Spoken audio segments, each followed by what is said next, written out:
அஸ்ஸலாமு அலைக்கும் ஃப்ரெண்ட்ஸ்.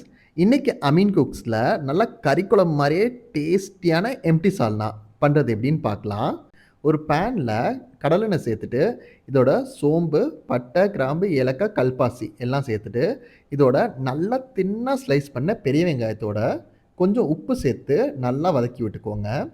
இதோட இஞ்சி பூண்டு பேஸ்ட் சேர்த்துட்டு, இதோட பச்சை வாசனை போனதுக்கு அப்புறமா, நல்லா பொடியா நறுக்குன தக்காளியும் சேர்த்து ஒரு 5 நிமிஷம் வதக்கி விட்டுக்கலாம்.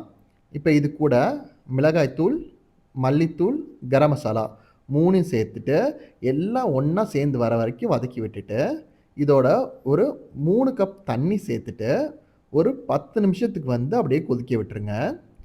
இது கொதிச்சிட்டு இருக்க டயத்திலேயே மிக்ஸி ஜார்ல தேங்காய், பட்டை, கிராம்பு, ஏலக்காய், சோம்பு கூட ஊற வச்சிருந்த கசகசாவையும் சேர்த்து, ஒரு நல்ல பேஸ்ட்டா அரைச்சு எடுத்து, இந்த பேஸ்ட்டையும் நம்ம சால்னாவோட சேர்த்து, ஒரு 1/4 மணி நேரத்துக்கு அப்படியே மூடி போட்டு கொதிக்க விட்டுருங்க.